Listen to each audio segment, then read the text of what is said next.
सुबह के राम राम दोस्तों। मैं खड़ा हूँ अभी रामकृष्णगंज में उस क्रॉसिंग के पास जो साल भर भी नहीं हुआ अभी बनी थी, और बीच में यहाँ बहुत बड़ा एक गैप हो गया था जिसमें सरिये निकल रहे थे। तो पार्षद प्रतिनिधि अरविंद वर्मा एवं प्रवक्ता भारतीय जनता पार्टी के वरिष्ठ सुनील जैन द्वारा थोड़ा प्रेशराइज करके नगर निगम में ये जाली लगाई है, लेकिन ये अनौपचारिकता है। ये क्रॉसिंग ठेकेदार पर कार्रवाई होना चाहिए। एसडीएम साहब ईमानदार थे, गलत का विरोध करते थे, वो नियमावली से काम करते थे, तो क्या इसलिए उनको हटाया गया? तो मेरा आप लोगों से एक निवेदन है, जनप्रतिनिधियों से, कि ये जो भ्रष्टाचारियों के साथ दे रहे हैं और ईमानदार जो एसडीएम थे जिनका ट्रांसफर कर दिया या उनको उनके पद से हटा के किसी दूसरे को प्रभार दिया गया, तो ये आपकी जो ईमानदारी, जो पावर आप दिखा देते हैं अच्छे लोगों के लिए, तो इसे भ्रष्टाचारियों के लिए भी दिखाया कीजिए। भ्रष्टाचार के खिलाफ आप लोग शांत हो जाते हैं। आप एकजुटता न दिखाते हुए बस अपने स्वार्थ की, मेरे आदमी का काम होना चाहिए, मैंने बोल दिया, फोन लगा दिया, काम होना चाहिए, तो वही चीज खाद्य अधिकारी के लिए कहाँ जाता है? मैं विधायक प्रतिनिधि मुकेश तन्वी जी से पूछूंगा, क्या हुआ था जब खाद्य अधिकारी सिरपुर पर कार्रवाई कर रहे थे, अवैध कार्रवाई कर रहे थे, उन्होंने आपकी सुनी क्या? क्या जांच पड़ताल हुई? लेकिन क्या होता है, वहां से आते हैं और हम लोग लिफाफा लेके बैठ जाते हैं, ऐसा लोगों का कहना है। और उसी के बाद मैं कहूंगा कि संभाग को लेके जो आप शांति प्रिय बनाए बैठे हैं, अब जिला अध्यक्ष जी तो बन गए, और जिला अध्यक्ष जी हमारे दादा राजपाल सिंह तोमर जी को बहुत बहुत धन्यवाद कि एक ईमानदार, पहले भी ईमानदार थे सेवादार जी, लेकिन वो थोड़े सीधे थे और आप थोड़े दबंग हैं। तो आपसे उम्मीद है शहर विकास में आप सब जनप्रतिनिधियों को एकजुटता करेंगे और युवाओं को सही मार्गदर्शन देंगे।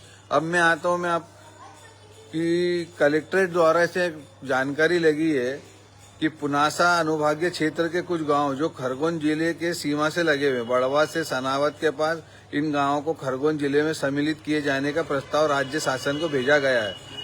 मोटक्का माफी, देलगांव, मोरगढ़ी, धनगांव, कटार, बेड़िया खुर्द, मतलब वहाँ के लोग अभी भी लगे हुए पूरी तैयारी में। क्षेत्रफल बढ़ेगा कि हम संभाग को कैसे ला सकते हैं, और हम लोग सब सोए हुए हैं। हम, हमारे जिला अध्यक्ष, मंडल अध्यक्ष, ये नेता ने हमारा विरोध करा, उसको हटाना है। वो अधिकारी, एसडीएम अधिकारी हमारा नहीं सुन रहा, उसको हटाना है। वो ईमानदार थे, क्योंकि मैंने उनको बारीकी से देखा था। उनके पास जब भी कोई निवेदन लेके गए, उन्होंने काम को पूरा किया, लेकिन उसके बावजूद भी उनकी बलि चढ़ गई उनके पद की।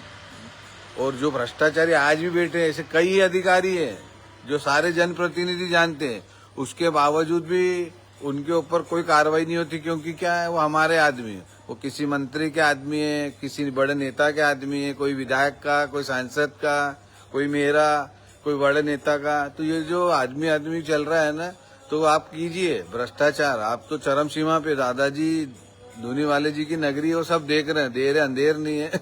सबका घड़ा भरा रहा है, घड़ा भरते जा रहा है। वो जैसे एक समय में कांग्रेस का बोलबाला चलता था ना, वो भी ईगो घमंड में चलते थे, और अंत में क्या हुआ, सब धराशायी हो गया। तो सेंट्रल गवर्नमेंट की वाहवाही के चक्कर में आप लोग बसते हुए आ रहे हैं।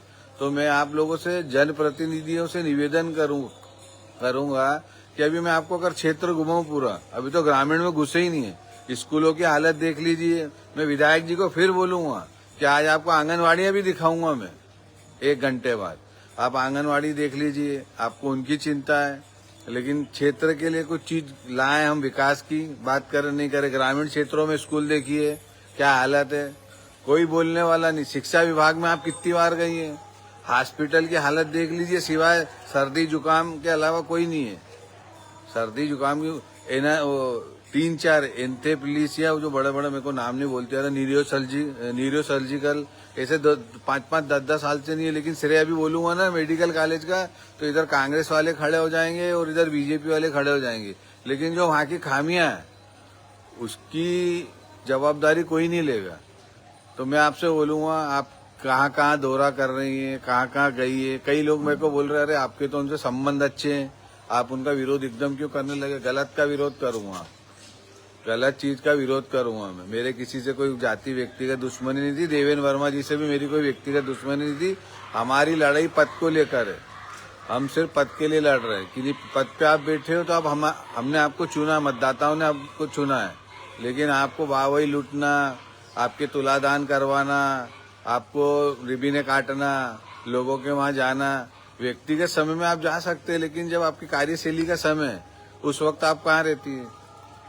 सांसद जी से पूछूंगा मैं, आप रेलवे के लिए बहुत कुछ कर रहे हैं, प्रोजेक्ट ला रहे हैं, बहुत प्रयास कर रहे हैं ताकि रेलवे खंडवा डेवलप होगा तो स्वाभाविक सी बात है बुरहानपुर को भी फायदा मिलेगा। लेकिन मैं आपसे पूछूंगा, धरातल पे संभाग को लेके मिलकर आए, उसके बाद क्या आपको मिला? आपने जो टीम आने वाली है उसके लिए आपकी क्या तैयारियां हैं? अभी मुख्यमंत्री जी बोलते मैं कल दौरा कर रहा हूँ तो सुबह शाम में लिपापोती शुरू हो जाएगी, होर्डिंग जैसे लग जाएंगे शहर में कि भगवान से ज्यादा आप लोग काम कर रहे हैं शहर के लिए, हर घर में खाना भी आप ही लोग पहुंचा रहे हैं।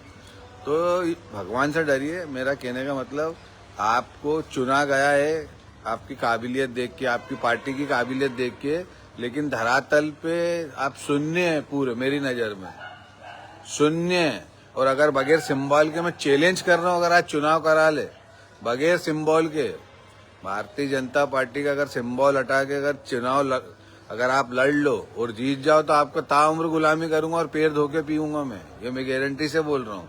सिर्फ सिंबल जीतता है और हमारे खंडवा शहर में एक दुर्भाग्य की विकल्प नहीं मिल पा रहा है सामने। हमारी कोई पार्टी या किसी जनप्रतिनिधि से कोई लड़ाई नहीं, लड़ाई है हमारे विकास क्षेत्र के विकास को लेके। युवा बेरोजगार बैठा हुआ है, आज अगर मैं बेरोजगार नहीं होता तो मैं वीडियो नहीं बनाता, मैं सुबह से काम धंधे पे चले आता। आप युवाओं को दिशा मतलब विकास की और काम की और न दिखाते हुए दूसरी चीज ले आते हैं कि आप लोग को विकास यात्रा के लिए लड़के इकट्ठा करना है, झंडे लगाना है, ये करना है, वो करना है। एक भी नेता ने बोला कि नहीं यार आप लोगों के लिए हमने ये प्रोजेक्ट लेके आए। कितने प्रोजेक्ट अगर खंडवा के लिए कोई जनप्रतिनिधि लेके आया बता दीजिए मेरे को। बाईपास का ठिकाना नहीं, एक नया प्रोपेगेंडा चल रहा है अभी।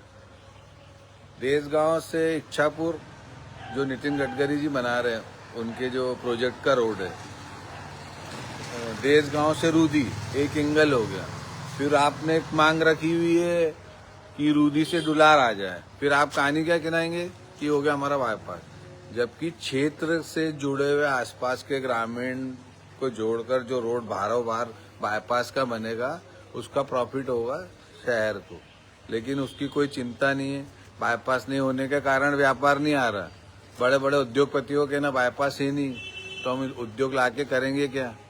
और आप लोगों को मैं बोल दूं, मैं इतने समय से कई लोग बोल रहे थे कि यार बबलू भाई क्या मालवा ले लिया क्या, सुबह नहीं उठ रहे हो, तो मैं उन जनता जनार्दन को बोलूंगा गुस्सा इसलिए आता आप लोगों पर भी आता, आप लोगों भी तो जागरूक होना चाहिए। कचरा हम कर रहे हैं फिर दोष हम उनको दे रहे हैं, कचरा हम कर रहे हैं दोष उनको दे रहे हैं। मैं उनसे सुबह सुबह जाके लड़ूं?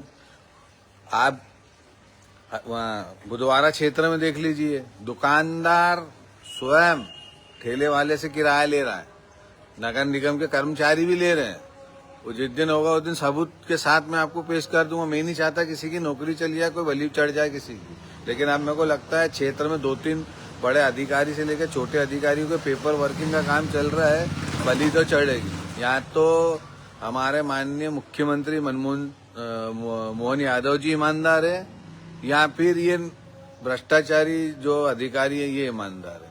तो मेरे को उनसे उम्मीद है, हमारे माननीय मुख्यमंत्री जी से, उनको जब ये सारे कागज और सबूत प्रोवाइड कराएंगे, आप जाइए कलेक्ट्रेट में, एसडीएम कार्यालय में, इतने लंबे से टिके हुए उनके बारे में क्यों नहीं बोला? हॉस्पिटल में भी कई लोग हैं, जुक्तावत जी नहीं, जुक्तावत जी का कहना कि यहाँ तो और बहुत सारे, तो बोले उनके लिए भी तो लगो, मतलब मैं सबके लिए लगू। और मैं जनता जनार्दन और हर व्यापारी को बोलूंगा, आप लोग भी रोड पर जो अतिक्रमण करते हैं और आपको जा के समझा के परेशान हो गए, तो मैं इस वीडियो के माध्यम से आयुक्त महोदय और महापौर महोदय जी से बोलूंगा कि चुनाव और एक वोट बैंकर आपका है, उसके लालच में कि नहीं मेरा वोटर नाराज नहीं हो तो उसको दरकिनारे कीजिए। राजनीति सीखना हो तो इंदौर के राजनेताओं से सीखिए। चुनाव के टाइम वो चुनावी बातें करते और विकास के टाइम मात्र विकास की बात करते।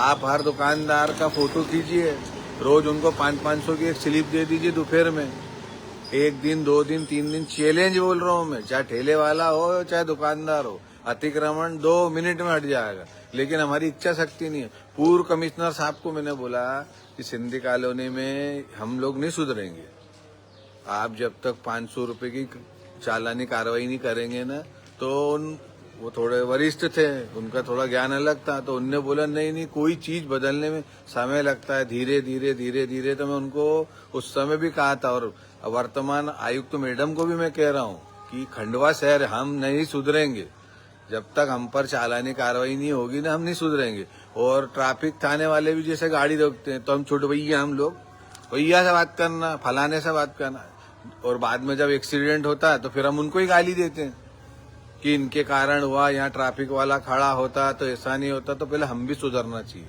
सबसे पहले अपने गिरेबान में झांकना चाहिए। मैं मेरे घर के बाहर गंदगी कर रहा हूँ और मैं नगर निगम को या किसी कर्मचारी को दोषी ठहरा रहा हूँ तो मैं सबसे बड़ा पापी हूँ। मैं मेरे घर के पास साफ सफाई रखूंगा तो मैं कहने का हकदार हूँ। तो मैं आप लोगों से बोलूंगा कि ये जो राजनेता जो आपको झंडा उठवा रहे हैं और नौकरी करा रहे हैं, और उन कुछ युवाओं से जो तलवे चाटू शहर हित का काम छोड़ के, तलवे चाटू जो शहर हित का काम छोड़ के सिर्फ अपनी एजेंटी और अपने ये ठेकेदारी के चक्कर में शहर का सत्यानाश कर रहे हैं ना, कि सबसे बड़े दोषी आप हो। आप आपके नेता के साथ दिन भर रहते हो, आप उनको कुछ चीजें नहीं हो रही, हो सकता है वो लोग दिन भर व्यस्त रहते हैं, उनको थोड़ा ज्ञान दीजिए। और जो मेरे पे थप्पे लगते हैं ना कि ये महापौर का आदमी है, इनने विधायक का विरोध करा, फिर मैं सांसद का विरोध करता हूँ तो बोले विधायक का आदमी है। तो मैं आप सभी से बोलूंगा कि मैं मेरी धर्मपत्नी का आदमी हूँ, मैं किसी का आदमी नहीं हूँ। और मैं शहर हित के लिए इसलिए सोचता हूँ कि बाहर जाता हूँ तो कई लोग ताने मारते हैं, यह दादाजी महाराज की नगरी है, स्वर्गीय किशोर कुमार जी की नगरी है, यहाँ वो इतने बड़े बड़े लोगों ने जन्म लिया, हमारे मुख्यमंत्री थे भगवंत राम सिंह मंडलोई जी। ऐसे महान शहर में पैदा होने का गर्व मैं महसूस करता हूँ। उसके बाद आज की स्थिति में हमारी स्थिति एक छोटे से गांव से भी गई गुजरी है। इस चीज पर थोड़ा विश्लेषण करना और थोड़ा दिल पर हाथ रखना, और अपने आसपास जिन नेताओं से आपकी पटती हो उन लोगों से निवेदन करना कि ये जो हो रहा है इसको रोका जाए और शहर विकास में ईमानदारी से काम किया जाए और ये सारे भ्रष्टाचार को खत्म किया जाए। अंत में मेरी बात को मैं विराम दूं, बोलने में कुछ भूल चुकी तो माफ करना। आपका छोटा भाई बबलू राजानी, जय श्री दादाजी की। और एक बार पुनः मकर संक्रांति की आप सभी को हार्दिक हार्दिक शुभकामनाएं। और राजपाल दादा, आपसे उम्मीद है आप युवाओं को लेके चलेंगे और उन युवाओं को साथ में रखना जो क्षेत्र का विकास चाहते हैं और आपकी पार्टी का विकास चाहते हैं। जय श्री दादाजी की।